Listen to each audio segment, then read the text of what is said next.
Don't forget that. And right now, House Democrat blasting some Tea Party lawmakers who he says shut down the government. Democratic Representative Steve Cohen making this comment while talking about the shutdown battle. We take an oath to support the country against all enemies, foreign and domestic, and these are the domestic enemies. Dana Lash, host of The Dana Show, joins us. Nice to see you, Dana. What do you think? Domestic enemies. We have name calling. Yeah, thanks for having me back, Greta. It's just unfortunate. I think that I can agree with Representative Cohen that we perhaps have a different means to get about to the same ends, but the name calling and the incendiary rhetoric that they always say that the Tea Party participates in, they're the only people I see engaging in it. We've been called anarchists, terrorists, murderers. I mean, what else now? Do you know of, and I'll ask you, the viewers to write in if they know, do you have any instances in which Tea Party members in Congress have said anything, have equally insulting back? Do you remember?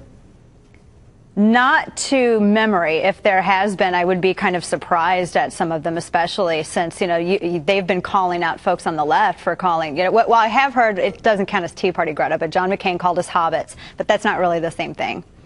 You know what I think is distressing is that, everyone who goes to Congress says he or she wants to lead, and yet nobody seems to sort of rise above it. I mean, there's so many so willing to sink into the food fight, and it's so non-productive. If your kids did that, you'd haul them off to the bedroom or pull them out of the schoolyard or something. If your kids were that lame, like they do it. I wonder if they even notice it. Well, I think that the goal with politics should be, especially from a lot of these newly elected members, should be to try to find common ground and build upon the common ground. I mean, there are people with whom I disagree 99.9% of the time, but that 0.1%, I mean, there's some common ground. We can work on that. We can build on that, and that should ultimately be the focus and the goal. I mean, we're talking about winning hearts and minds, but it's kind of hard to do that when we have this stuff going back and forth. Is it dispiriting to the Tea House movement that there is so much vitriol at least towards the leaders of the Tea Party on Capitol Hill?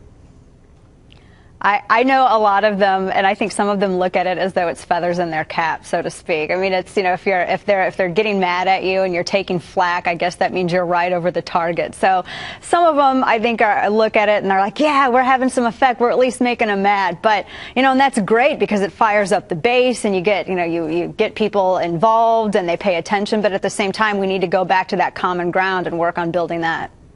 Well, I guess that's the problem, because most Tea Party, I assume, would typically vote Republican, except now it's sort of seen splintered within the Republican Party, which is actually very effective for the Democrats to have the Republicans become two parties.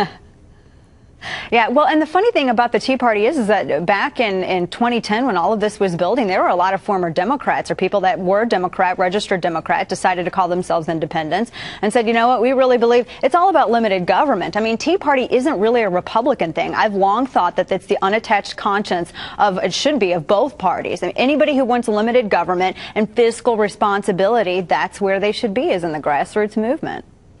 Dana, always nice to see you. Thank you for joining us. Thanks, Greta.